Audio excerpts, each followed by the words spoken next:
Hey guys, welcome to North Star Knife Reviews.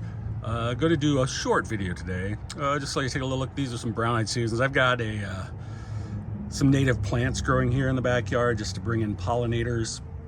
Been working pretty well. We have a lot of bees of all kinds in our backyard, so helps my vegetable garden and the world, I suppose.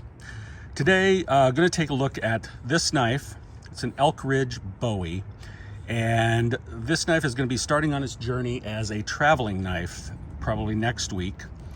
Going to be sending this off to John at JO Ventures, and then I know Tom at Knife Delights is going to take a look at it, and probably Eric at Wasted Beer Money. But we're going to give John the first shot at it. And I'm just going to take a very quick look at this today, and then everybody else can do a little more in-depth if they want. But this is, as I say, a Bowie knife. Let's take a look at the sheath first. It has a little Elk Ridge logo on there.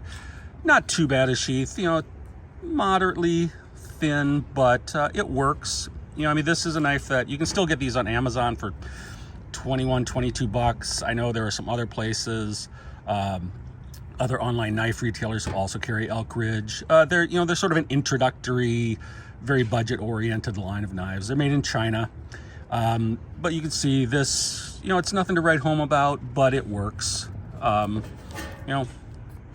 Goes in and out easily. Got the little snap that goes over the finger guard to hold it in, and here you go. So the knife itself, see, this is 9.5 inches long, so it's a very small for a Bowie knife, but it's got a couple of fullers up here. You can see the Elk Ridge on it. I really haven't used this much. I got this a number of years ago just on a whim, and like I say, I never really used it much. I don't have a whole lot of use for carrying one of these on a regular basis.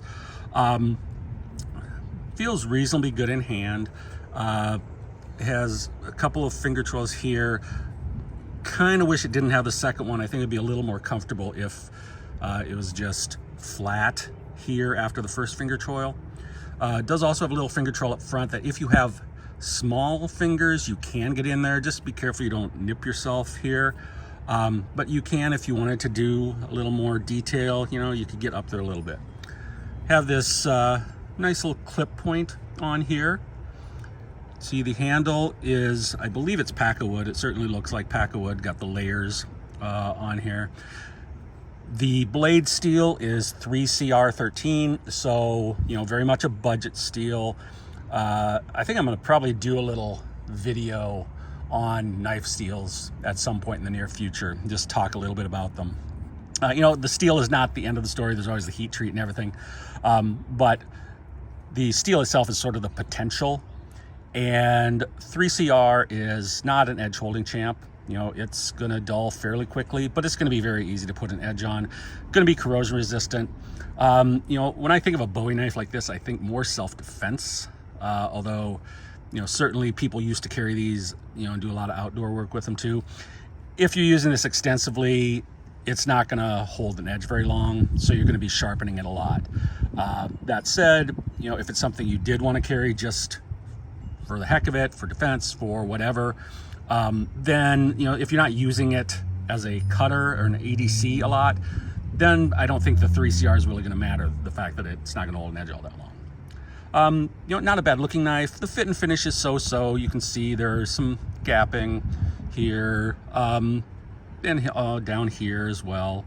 Not quite flush on here. So, this is not a world-class knife by any means, but if you were looking for something you've been looking for a Bowie knife, you don't really want something that you're necessarily going to use a lot, but you want something that will work, and you just like the style of Bowie knives, or you wanted to get a Bowie knife for your son or daughter, depending on how old they are. This is, as I say, a smaller one, relatively inexpensive, might not be a bad idea. Again, as long as you recognize the limitations of the steel. Anyhow, that's a quick look at it. Going to be sending this off to John at JO Ventures Outdoors probably sometime next week. So we'll see what he has to say about it, what everybody else has to say about it. You guys have a good weekend. Stay sharp. I will catch you next time.